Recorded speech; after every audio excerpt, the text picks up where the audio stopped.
According to NCERT.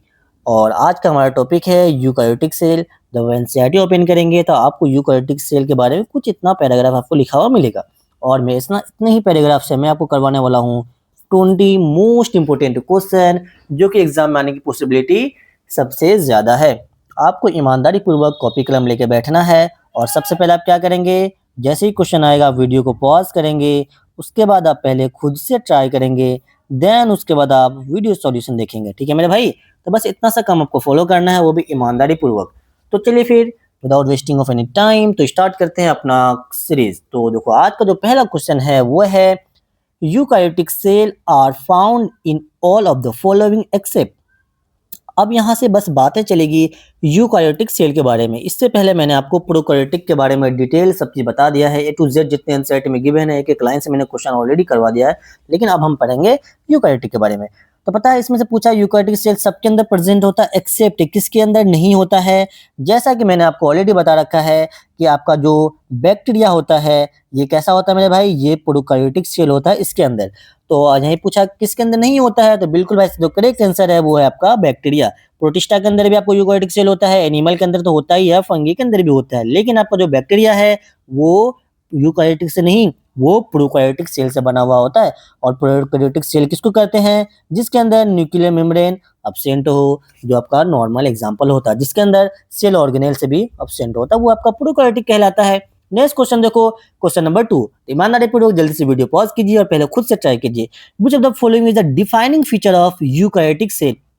आपने तो अब तक defining feature of life, defining feature of मतलब बहुत सारा पढ़ा है, लेकिन आपने यूकैरियोटिक के लिए शायद ही आपने ऐसा क्वेश्चन नहीं करवा किया होगा। तो इसमें पूछा है कि यूकैरियोटिक सेल के लिए डिफाइनिंग फीचर कौन सा है।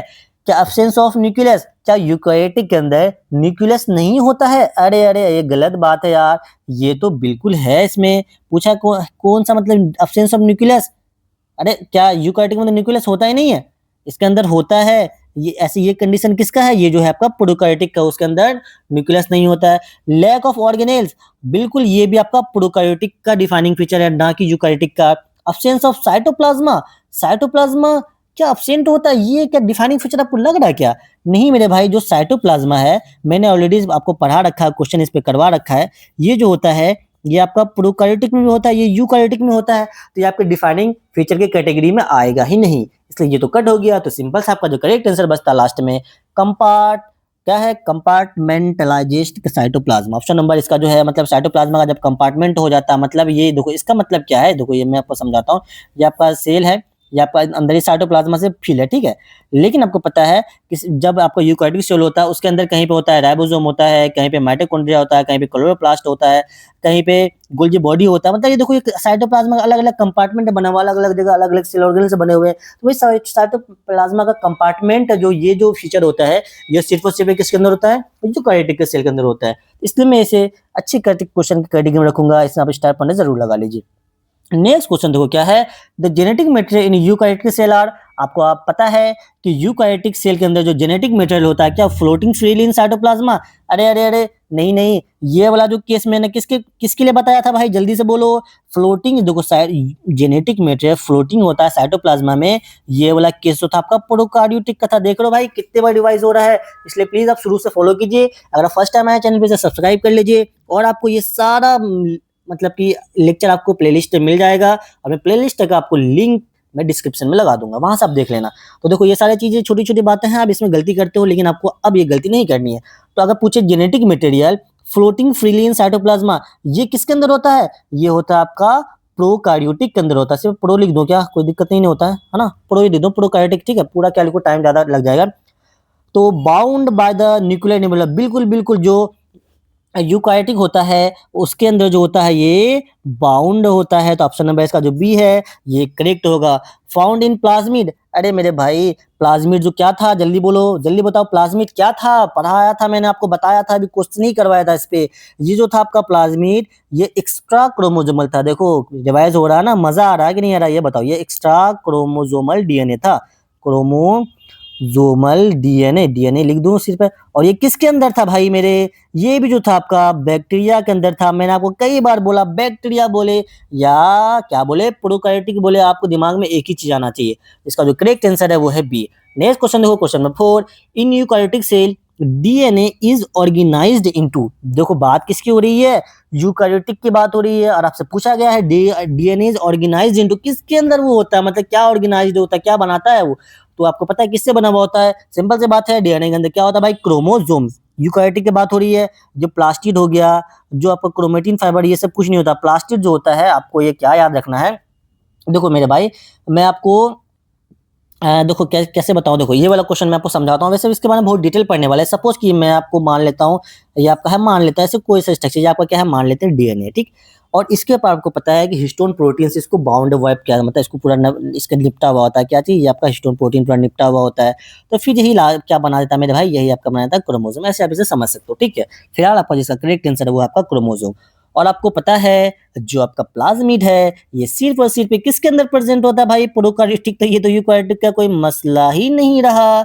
न्यूक्लियोटाइड, क्रोमेटिन फाइबर, ये सारा चीजें पढ़ेंगे नेक्स्ट चैप्टर में। ये सारे चीज पे मैं आपको जरूर क्वेश्चन करवाऊंगा। नेक्स्ट क्वेश्चन देखो, question number 5, the nucleus in eukaryotic. देखो यूकैरियोटिक का न्यूक्लियस जो होता है, क्या the nucleus in eukaryotic cell is, क्या उसके अंदर होता ही नहीं है? अरे अरे, ये तो गलत बात है यार, न्यूक्लियस तो उसके अंदर होता ही है। ऐसा तो हम बोल ही नहीं सकते कि न्यूक्लियस इसके अंदर नहीं होता, ये बात गलत है। ये तो प्रेजेंट होता है।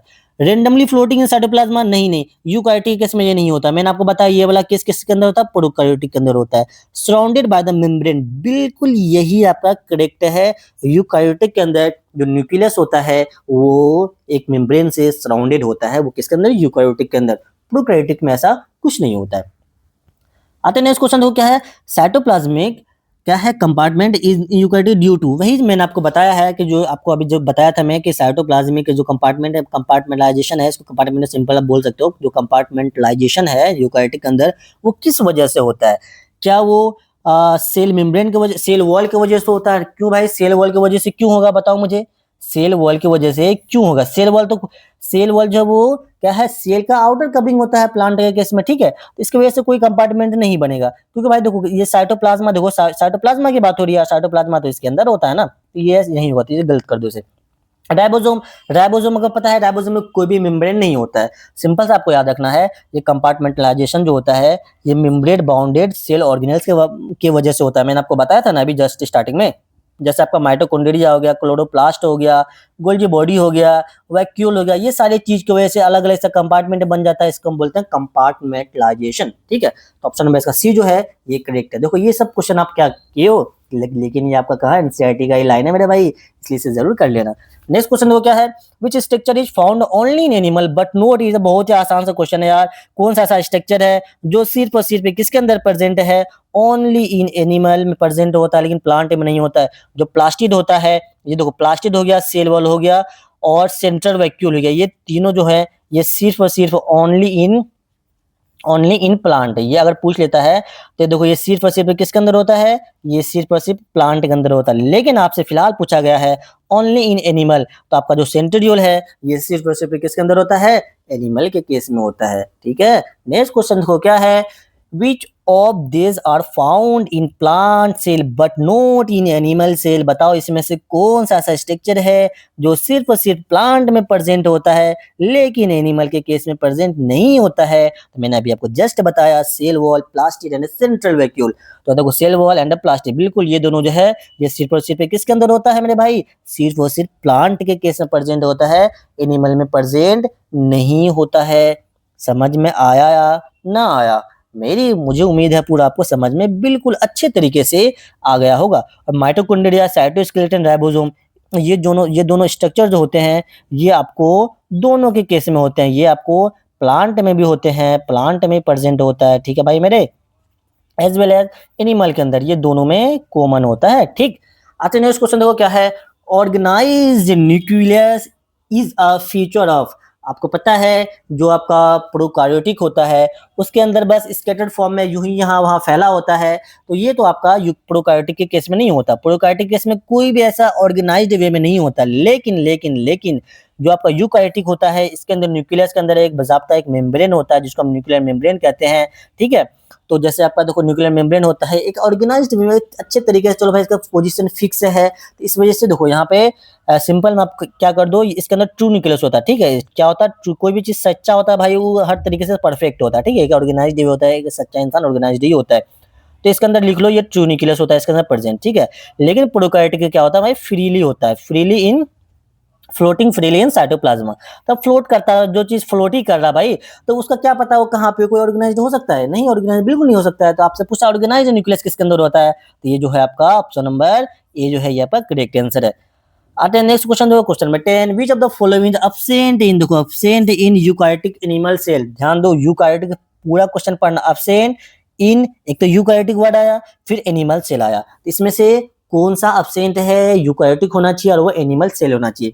आपको पता है सेंट्रियोल जो है ये प्रेजेंट होता है एनिमल में, लेकिन ये एब्सेंट होता है, देखो इसमें मैं आपको लिख देता हूँ, ये जो होता है ये एब्सेंट होता है किसमें, सेंट्रियोल एब्सेंट। अगर यहाँ पे यूकैरियोटिक देता है लेकिन यहाँ पे अगर प्लांट सेल दे देता है फिर आपका आंसर क्या होता है, ए हो जाता है, ठीक है। ये absent in plant cell, absent in plant cell, ठीक है। लेकिन फिलहाल से पूछा है कि एब्सेंट इन एनिमल सेल, तो आपको पता है जो सेल वॉल होता है ये सीट फॉर सीट पे किसके अंदर प्रेजेंट होता है, ओनली इन, देखो कितना बेहतरीन क्वेश्चन है, ओनली इन प्लांट सेल, ये सीट फॉर सीट पे प्लांट में प्रेजेंट होता है, ठीक। और साइटोस्केलेटन सेल न्यूक्लियर एनवेलप ये भी सीट फॉर सीट किसके अंदर प्रेजेंट होता है मेरे भाई, एनिमल के अंदर प्रेजेंट होता है, प्लांट के अंदर ये भी न्यूक्लियर एनवेलप वगैरह ये सारे एब्सेंट होते हैं। आई होप कि आपको इतना सा क्वेश्चन तो अच्छे तरीके से समझ में आ गया होगा। नेक्स्ट क्वेश्चन देखो, क्वेश्चन नंबर 11, तो क्वेश्चन नंबर 11 देखो क्या है, which organelle are responsible for the locomotion in many eukaryotic cell. अब देखो मैंने आपको जब प्रोकैरियोटिक में आपको बता रहा था तो उसमें मैंने आपको लोकोमोशन के बारे में क्या बताया था, जल्दी बोलो। उसमें मैं आपको लोकोमोशन के बारे में मैंने आपको क्या बताया था, याद है या भूल गए। चलो मैं आपको ये होमवर्क दूंगा क्योंकि अभी जस्ट पहला लेक्चर था, इससे पहले वाला लेक्चर मैंने आपको बताया था कि उसके अंदर लोकोमोशन के लिए अलग स्ट्रक्चर होता है, अटैचमेंट के लिए अलग स्ट्रक्चर होता है, रेस्पिरेशन के अलग होता है, ये सारी चीज मैंने ऑलरेडी बताया था। प्लीज इसका मुझे कमेंट जरूर करना कि अगर यही चीज आपको प्रोकैरियोटिक के बारे में पूछ लिया जाता आप वहां पर लोकोमोशन में कौन सा स्ट्रक्चर लगाते, ठीक है भाई मेरे।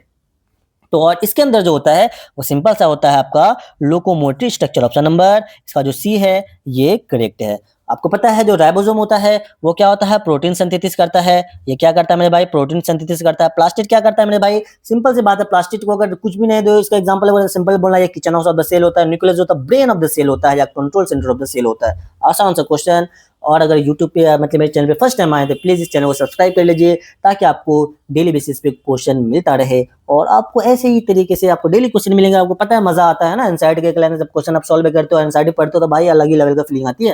क्वेश्चन नंबर 12 देखो, तो मेरे भाई इसका जो आंसर है आपको पता है क्या, साइटोस्केलेटन स्ट्रक्चर जो होता है वो किस चीज में हेल्प करता है, क्या डाइजेशन में हेल्प करता है, नहीं। डाइजेशन में कौन सा स्ट्रक्चर हेल्प करता है, जल्दी से बोलो। डाइजेशन है तो आपका लाइसोसोम होगा, लाइसोसोम अगर होता तो वो डाइजेशन में हेल्प करता है। लिख दो मैं क्या, चलो लिख देता हूँ, लाइसोसोम हेल्प करता है डाइजेशन में। क्या फोटोज, अब देखो अब मैं बात कर रहा हूँ किसकी, यूकैरियोटिक सेल के बारे में। देखो यहाँ पे यूकैरियोटिक सेल क्लियर मेंशन है इसलिए मैं उसके अकॉर्डिंग बताऊंगा।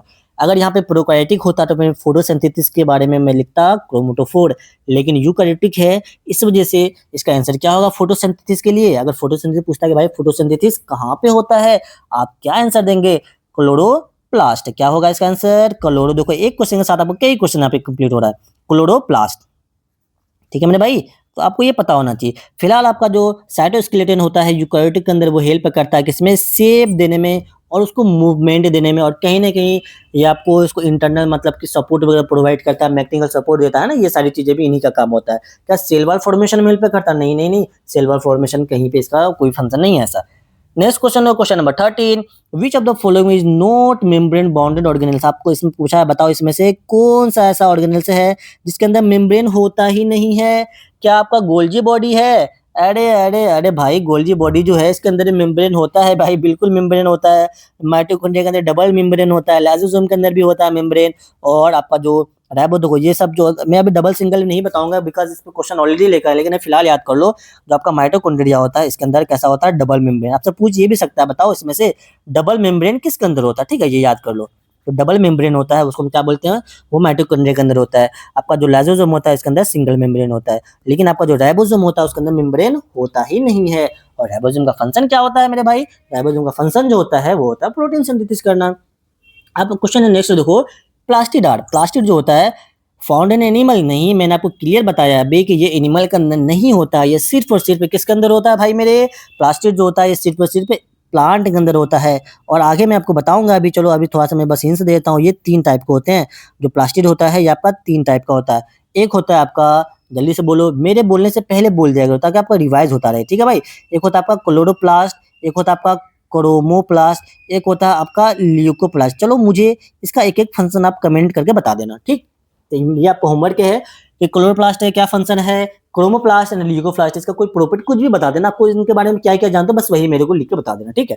तो आपको जब प्लास्टिड पूछा present in found in animal, नहीं मेरे भाई ये एनिमल में तो नहीं होता है, ओनली इन प्लांट, बिल्कुल ऑप्शन में बी जो है ये इसका करेक्ट है, बिकॉज़ जो प्लास्टिड होता है वो सिर्फ और सिर्फ किसके अंदर प्रेजेंट होता है, ये सिर्फ और सिर्फ होता है प्लांट के अंदर प्रेजेंट। 15 देखो, सेंट्रल वैक्यूल इन प्लांट, देखो central vacuole in plant cell is, बताओ क्या सेंट्रल वैक्यूल जो प्लांट से अंदर क्या वो अब्सेंट होता है, अरे यार ये तो सेंट्रल, ये प्लांट का ही प्रॉपर्टी होता है, अब्सेंट क्यों होगा प्लांट के अंदर, ये लार्ज होता है और सेंट्रली लोकेटेड होता है। देखो नाम ही इसका सेंटर, मतलब कि बीच में होगा, तो ये जैसे सपोज ये आपका प्लांट सेल है तो ये बीच में होगा एकदम, यहाँ पे बड़ा सा होता है, बहुत लार्ज होता है, सब मैं थोड़ा बड़ा ही बनाता हूँ इसे, तो देखो ये आपका बड़ा सा होता है और ये आपका बिल्कुल बीच में होता है। ये कहा कैसा होता है भाई, सेंट्रल वैक्यूल, ये लार्ज होता है और ये सेंट्रली लोकेटेड होता है। और इसका काम क्या होता है भाई, ये स्टोर करता है, क्या बोल सकते हो आप, मतलब कि फूड वगैरह को स्टोर करता है, ये मतलब इसका फंक्शन ही होता है स्टोरेज, चाहे वो कुछ भी हो स्टोरेज का काम करता है। और एक चीज के बारे में और मैं आपको बता दूं, आपके एनसीईआरटी में मेंशन है, जो सेंट्रल वैक्यूल होता है, थोड़ा कलर चेंज कर लेना, जो आपका जो सेंट्रल वैक्यूल होता है ये आपका टर्गर प्रेशर भी यही प्रोवाइड करता है। आगे पढ़ोगे आप, ये आपका कौन सा प्रेशर पूछेगा, बताओ इसमें से टर्गर प्रेशर कौन जनरेट करता है, तो आप क्या बोलेंगे, आपका आंसर होगा सेंट्रल वैक्यूल। और एक चीज और ध्यान रखना है, ये जो सेल होता है ना प्लांट का, 90% जो होता है स्पेस, ये कौन ले लेता है मेरे भाई, ये सेंट्रल वैक्यूल ही 90% स्पेस ले लेता है, सोचो। और इसका जो काम होता है, इसका काम क्या होता है, स्टोरेज करना, बस इसका काम सिंपल सा होता है, स्टोरेज करना। याद रखना है, सेंट्रल वैक्यूल कैसा होता है, लार्ज होता है और सेंट्रली लोकेटेड होता है। ये आपका टर्गर प्रेशर जनरेट करता है, ये 90% स्पेस लेता है और ये इसका जो फंक्शन होता है स्टोरेज का फंक्शन होता है। आते हैं नेक्स्ट क्वेश्चन, देखो question number 16, in eukaryotic cell the compartmentalisation allow, जो कंपार्टमेंट जो होता है लाइजेशन वो क्या चीज को अलाउ करता है, क्या अनफॉर्मिलिटी फंक्शन, अरे यार यूनिफॉर्मिलिटी में अरे कोई लैक ऑफ कंट्रोल, हटाओ ये सब। तो ये भाई देखो कंपार्टमेंट स्पेशल फंक्शन होता है ना, आपको जैसे कि देखो इसको समझने के लिए सिंपल सा तरीका है, अब ये याद कर मतलब ये मतलब होता है ना फंक्शन को डिवाइड कर दे स्पेशल, जैसे देखो कंपार्टमेंट से मतलब मैंने आपको क्या बताया, अलग अलग सेल ऑर्गन अलग अलग जगह होता है, जैसे आपका देखो माइटोकॉन्ड्रिया हो गया, लाइसोसोम हो गया, वैक्यूल हो गया उसके बाद गोल्जी बॉडी हो गए, ठीक है। उसके बाद आपको अब ये क्या ले सकते हो, इसमें क्लोरोप्लास्ट ले सकते हो। देखो ये अलग अलग कंपार्टमेंट में होता है, ठीक है। आपको मान लेते हैं सेल लेते हैं अलग अलग जगह था, जैसे माइटोकॉन्ड्रिया का क्या फंक्शन है जल्दी बोलो, यहाँ पर रेस्पिरेशन कराता है, लाइसोसोम में क्या करता है, डाइजेशन कराता है, वैक्यूल क्या करता है, स्टोरेज करता है, गोल्जी बॉडी क्या करता है, पैकेजिंग कराता है, और आपका जो होता है क्लोरोप्लास्ट क्या करता है भाई, ये फोटोसिंथेसिस करता है। देखो अलग स्पेसिफिक फंक्शन है ना अलग अलग सेल ऑर्गेनल्स का, तो इसीलिए उसको अलग अलग तरीके से कंपार्टमेंट वे में, जैसे आपका ये सेल है तो इसको अलग अलग जगह यहाँ पे रख दिया है, सपोज कि मान के चलते हैं आपका राइबोसोम है यहाँ पे प्रेजेंट होता है, यहाँ पे आपका लाइसोसोम प्रेजेंट है, यहाँ पे आपका वैक्यूल प्रेजेंट है, बस समझाने के लिए बता रहा हूँ। इसका अलग कंपार्टमेंट है, यहाँ गोल्जी बॉडी प्रेजेंट है, यहाँ सेंट्रल प्रेजेंट है, यहाँ माइटोकॉन्ड्रिया, अलग अलग जगह है और इसका अलग अलग स्पेसिफिक फंक्शन है, तो ये यही चीज इसको इंश्योर करता है, ठीक है। क्वेश्चन नंबर 17 देखो, न्यूक्लियर एनवेलप इन्वॉल्व, आसान सा क्वेश्चन, न्यूक्लियर एनवेलप इनक्लोजेज, आपको पता है इसके अंदर क्या प्रेजेंट होता है भाई, यूकैरियोटिक की बात हो रही है ना, तो इसके अंदर जो होता है वो आपका जेनेटिक मटेरियल प्रेजेंट होता है, क्या साइटोप्लाज्मा, अरे यार साइटोप्लाज्मा देखो यहाँ पे, ये आपका क्या है सेल है, ठीक है, और ये आपका है न्यूक्लियस है, ठीक है। थोड़ा छोटा बता रहा हूँ समझाने के लिए आपको, और आपको पता है ये जो होता है ये आपका क्या साइटोप्लाज्मा है, तो भाई मेरे, तो ये साइटोप्लाज्मा जो है ये जो आपका देखो न्यूक्लियस से तो बाहर है, ये तो अंदर तो है ही नहीं, तो ये गलत हो गया। राइबोसोम भी ये बाहर होता है, ये भी गलत हो गया। सेल वाल ये भी बाहर है, तो गलत हो गया ये भी। तो सिंपल सी बात है, इसके अंदर क्या होता है मेरे भाई, इसके अंदर होता है जेनेटिक मटेरियल होता है, और इसके जेनेटिक मटेरियल बोले तो डीएनए एंड आरएनए, ठीक। 18 देखो क्वेश्चन में, eukaryotic cell differ from the prokaryotic cell. अच्छा क्वेश्चन है कि यूकैरियोटिक सेल जो होता है वो प्रोकैरियोटिक सेल से कैसे डिफरेंट है, कैसे अलग है। क्या उसके अंदर यूकैरियोटिक सेल के अंदर क्या होता है, मतलब राइबोसोम होता है, प्रोकैरियोटिक नहीं होता। नहीं, एक चीज ध्यान रखना आप यहाँ पे, जो आपका राइबोसोम होता है वो दोनों के अंदर होता है। राइबोसोम जो होता है, यही से देखो एक एक क्वेश्चन आपसे यहाँ पे ये पूछता है कौन सा ऐसा सेल ऑर्गेनेल्स है जो दोनों के अंदर होता है। प्रोकैरियोटिक के अंदर भी होता है, राइबोसोम के अंदर भी होता है, सॉरी प्रोकैरियोटिक के अंदर भी होता है, यूकैरियोटिक के अंदर भी होता है। आपको ध्यान रखना वो एक ही ऐसा सेल ऑर्गेनेल्स है जो दोनों के अंदर प्रेजेंट होता है, वो आपका कहलाता है राइबोसोम। तो ध्यान रखना है चीज। तो ये दोनों के अंदर होता है, ये भी दोनों के अंदर होता है, ये भी दोनों के अंदर होता है। साइटोप्लाज्मा, साइटोप्लाज्मा सब के अंदर होगा भाई। तो फिलहाल आपका जो करेक्ट आंसर है वो है आपका ऑर्गेनाइज्ड न्यूक्लियस। ये जो ऑर्गेनाइज्ड न्यूक्लियस जो होता है वो आपका ये किसका प्रॉपर्टी ऑर्गेनाइज, जल्दी बोलो। ये आपका होता है यूकैरियोटिक का प्रॉपर्टी, और ये प्रोकैरियोटिक का प्रॉपर्टी नहीं है, तो इसलिए ये उसको अलग करता है उससे। क्वेश्चन नंबर आप देखो 19 क्या है, which of the following is true about the animal cell. Animal cell के बारे में यहाँ पे क्या चीज सही कहा गया है ना। ट्रू, अरे सही गलत तो बहुत आप पहचानते हो भाई, बहुत पंचायती तो करते हो ना गाँव का। अरे भाई तू गलत है, अरे तू सही है, चल यहाँ पे बता दे भाई, चलो उसको छोड़ा नहीं, से बताइए जल्दी से बताओ मेरे भाई। क्या है ट्रू एनिमल सेल के बारे में। क्या एनिमल सेल के बाद they have cell wall, animal cell के पास, अरे नहीं यार, ये तो सेल वॉल तो किसके अंदर होता है, कितने बार बताऊं मेरे भाई। ये सिर्फ होता है प्लांट के पास होता है, प्लास्टिड प्लांट के पास। लैक ऑफ ऑर्गेनल, अरे ये तो सबके अंदर, लैक, ये तो गलत बात है, ये तो होता है भाई लैक ऑर्गेनल से, ये तो दोनों के अंदर है, मतलब कि ऑर्गेनल से प्रेजेंट है, लेकिन लैक ये लाइन ही गलत है, सेंटेंस ही गलत है, ठीक है, उसे गलत कर दो। सिंपल सी बात है। जो आपका जो एनिमल के बारे में सही कहा गया है, ये क्या कंट्रोल करता है, सेंट्रियोल इसके अंदर प्रेजेंट होता है। आई होप कि आपको ये क्वेश्चन भी समझ में आ गया होगा। क्वेश्चन नंबर 20 देखो, जो कि आज का लास्ट क्वेश्चन है, which group does not contain eukaryotic cell. पता है इसमें से यूकैरियोटिक सेल कौन सा नहीं है, सिंपल सी बात है भाई, बैक्टीरिया। आपको पता है जो बैक्टीरिया है वो आपका होता है प्रोकैरियोटिक। बैक्टीरिया क्या होता है मेरे भाई, प्रोकैरियोटिक होता है, इसलिए आपका जो इसमें आंसर आपका डी हो जाएगा। मैं उम्मीद करता हूँ आपको 20 का 20 क्वेश्चन बहुत अच्छे तरीके से समझ में आया होगा।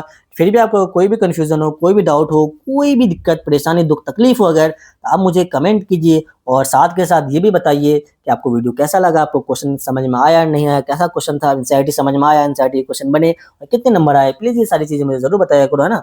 इससे पता चलता है कि हाँ बच्चे पढ़ रहे हैं, आपको मज़ा आ रहा नहीं आ रहा, जरूर शेयर किया जाए अपना एक्सपीरियंस। और अगर वीडियो आपको पसंद आए तो इसे लाइक एंड शेयर अपने दोस्तों से जरूर करना मेरे भाई। और अगर चैनल पे फर्स्ट टाइम आए तो इसे अब तक तो आपने सब्सक्राइब कर ही लिया होगा, अगर नहीं किया तो कर लो यार, क्या दिक्कत है, आपको डेली नोटिफिकेशन आती रहेगी। और साथ के साथ आप डेली एनसीईआरटी को आप 30 मिनट दो, मेरा यही कहना है, डेली एनसीईआरटी को 30 मिनट दो मेरे साथ के साथ। आपका डेली एक एक टॉपिक यहाँ पे बेहतरीन तरीके से आपका यहाँ पे कंप्लीट होगा। आपको बस करना क्या है, 10 मिनट एनसीईआरटी पढ़ के आ जाइए और 20 मिनट यहाँ पे क्वेश्चन कर लीजिए। और अगर आप थोड़ा देखो स्पीड बढ़ाकर देख लो, आपको कम टाइम लगता है, तो 30 मिनट डेली एनसीईआरटी को, 2 एनसीईआरटी का नाम 30 मिनट कर दीजिए। आपका देखना सिलेक्शन या कॉन्फिडेंस सारा चीज आपका लेवल अप हो जाएगा, ठीक है भाई मेरे। तो thank you so much for watching this video, मिलते हैं फिर नेक्स्ट लेक्चर में, तब तक के लिए ओके बाय, अपना ख्याल रखो, बिंदास होकर बस पढ़ाई करें।